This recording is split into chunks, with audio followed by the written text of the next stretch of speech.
আসসালামু আলাইকুম। আশা করছি সবাই অনেক ভালো আছেন। আজকে আপনাদেরকে দেখাবো কিভাবে অনলাইনে জন্ম সনদের আবেদন করবেন, সেই সাথে আবেদনপত্র কিভাবে প্রিন্ট করতে হয়। সম্পূর্ণ প্রসেস আজকের ভিডিওতে আপনাদেরকে দেখাবো, তাই সম্পূর্ণ ভিডিও কন্টিনিউ দেখুন। এখন আপনাদেরকে নিয়ে যাচ্ছি মূল ভিডিওতে, চলুন তাহলে দেখানো যাক। প্রিয় দর্শক, আমরা চলে এসেছি মূল ভিডিওতে। সরাসরি আপনারা চলে যাবেন জন্ম সনদের সার্ভারে। প্রথমেই আপনার নাম, ইংরাজি, বাংলা প্রথম অংশ, দ্বিতীয় অংশ এখানে দিয়ে দিবেন। তারপর আপনার লিখতে হবে জন্ম তারিখ, জন্ম মাস, জন্মসাল, আপনি পিতামাতার কততম সন্তান, পুরুষ না মহিলা, এখান থেকে সিলেক্ট করে দিবেন। তারপরে জন্মস্থানের ঠিকানা, আপনার বিভাগ, জেলা, উপজেলা, ইউনিয়ন এবং ওয়ার্ড নাম্বার কত, সেইগুলো এখান থেকে সিলেক্ট করে দিবেন। প্রিয় দর্শক, তারপর এখানে সবচেয়ে নিচে যেটা আছে সেটা হচ্ছে আপনার যদি বাড়ির হোল্ডিং নাম্বার থাকে তাহলে দিবেন, না থাকলে দেওয়ার প্রয়োজন নাই। তারপরে ডাকঘর, পোস্ট অফিস এখান থেকে লিখে দিতে হবে। আমি এখান থেকে সিলেক্ট করে দিলাম। প্রিয় দর্শক, তারপরে আপনার গ্রামের নামটি এখান থেকে লিখতে হবে। তারপর পরবর্তীতে সিলেক্ট করার সাথে সাথে আরেকটি অপশন আপনার সামনে চলে আসবে। এখানে আপনার পিতামাতার তথ্য দিতে হবে। যদি আপনার পিতামাতার জন্ম সনদ তৈরি করা থাকে তাহলে এখানে পিতামাতার জন্ম সনদের নাম্বারটি এখানে দিয়ে দিবেন। আর যদি না থাকে তাহলে আপনার পিতামাতার নাম এখানে বসিয়ে দিবেন। যেহেতু আমি পিতামাতার জন্ম সনদ দিয়ে তৈরি করব, তাই এখানে আমি পিতামাতার জন্ম সনদের নাম্বারটি এখানে দিয়ে দিচ্ছি।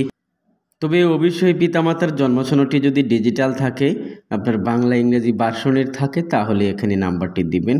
যদি না থাকে তাহলে সংশোধন করে নিতে হবে। প্রিয় দর্শক, এখানে 17 সংখ্যার নাম্বারটি পিতার এখানে বসিয়ে দিলাম। এখন জন্ম তারিখটি বসিয়ে দেব। তো অনেক সময় এই সার্ভারটি সমস্যা হয়ে যায়, তবে পুনরায় আগে আপনার নাম্বারটি দিবেন, তারপর আবার এই নাম্বারটি দিয়ে সাবমিটে ক্লিক করবেন। এখন আমি মাতার নাম্বারটি দিয়ে দিব। পিতার নাম্বারটি নিচ্ছে না, আমি আবার মাতার নাম্বারটি দেওয়ার পরেই পিতার নাম্বারটি আবার দেব। প্রিয় দর্শক, এই যে দেখতে পাচ্ছেন এখানে মাতার জন্ম সনদ নাম্বারটি এখানে দেওয়ার সাথে সাথে মাতার নাম্বারটি এখানে নিয়ে নিয়েছে। তো এখন পিতার নাম্বারটি আবার পুনরায় আমি এখানে দিয়ে দিব। তো পিতার 17 সংখ্যার যে জন্ম সনদ নাম্বারটি আছে সেটা এখানে আবার বসিয়ে দিচ্ছি। সম্মানিত দর্শক, এখন কিন্তু পিতামাতার জন্ম সনদ ছাড়াই তার সন্তানের জন্ম সনদ তৈরি করা যায়। তবে এখন 2009 সাল পর্যন্ত পিতামাতার জন্ম সনদ ছাড়াই তৈরি করা যাবে। সন্তানের জন্মসাল যদি 2009 সাল হয়ে থাকে তাহলে পিতামাতার জন্ম সনদ ছাড়াই তৈরি করা যাবে। তো দেখতে পাচ্ছেন হয়ে গেছে। এখন আমি পরবর্তীতে ক্লিক করব। ক্লিক করার সাথে সাথে আরেকটি অপশন আপনার সামনে চলে আসবে। আমি এখানে ক্লিক করেছি, দেখতে পাচ্ছেন একটু ওয়েট করতে হবে।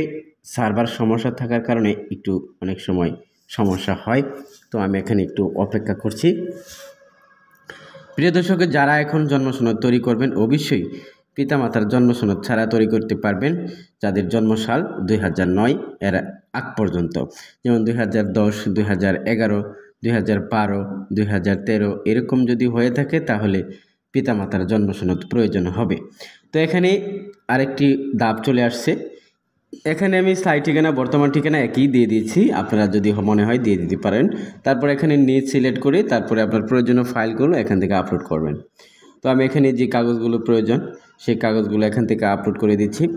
যার নামে আবেদন করব তার কাগজ এবং বাড়ির হোল্ডিং ট্যাক্সের কাগজ এখান থেকে আপলোড করে দেব। প্রিয় দর্শক, আপনার জন্ম সনদ তৈরি করার জন্য নিজ নামে কাগজ লাগবে এবং আপনার হোল্ডিং ট্যাক্সের বা বাড়ির খাজনা রসিদের কাগজ দিলে আপনি অনলাইনে জন্ম সনদের আবেদন করতে পারবেন। প্রিয় দর্শক, এই যে দেখতে পাচ্ছেন আবেদনটি হয়ে গেছে। আপনার প্রয়োজনীয় ফাইল আপলোড করার পর আপনার মোবাইল নাম্বার দিবেন, তারপরে সাবমিটে ক্লিক করার সাথে সাথে আপনার আবেদনটি কমপ্লিট হয়ে যাবে। এখন আপনাদেরকে দেখাবো যে আবেদনপত্র কিভাবে প্রিন্ট করতে হয়। তো যারা জন্ম সনদের আবেদন করবেন, আবেদন করার পর কিন্তু একটা অ্যাপ্লিকেশন আইডি নাম্বার তৈরি হবে। এখানে আপনি জন্ম নিবন্ধন এখানে সিলেক্ট করে ধরে রাখবেন। ধরে রাখার পর আপনার যে কাজটি করতে হবে, এখানে দেখবেন আবেদনপত্র প্রিন্ট, এই অপশনটিতে ক্লিক করতে হবে। ক্লিক করার সাথে সাথে আপনার সামনে আরেকটি অপশন চলে আসবে।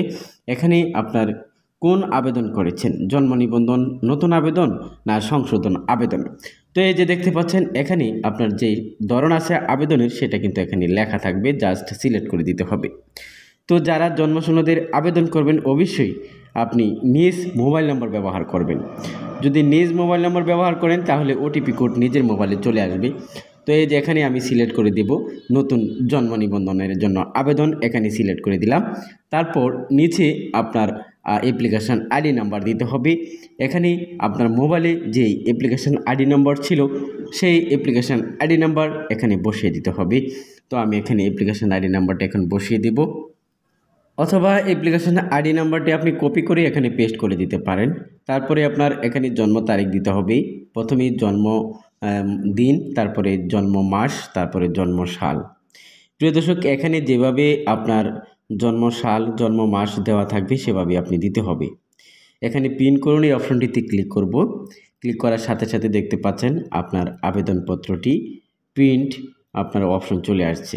এখানে আপনার যে কাজ করতে হবে, এখানে এসে আপনার প্রথমেই আপনার আবেদনপত্রটি এখান থেকে সেভ করে নেবেন যাতে সুবিধা হয়। তো আমি এটাকে সেভও করতে পারি এবং প্রিন্টও করতে পারি এখান থেকে।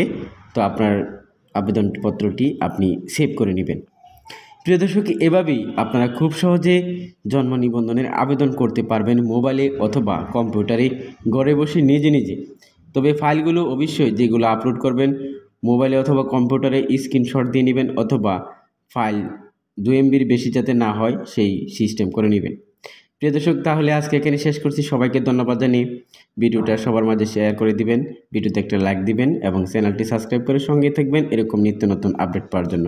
আজকে এখানে শেষ করছি। আসসালামু আলাইকুম।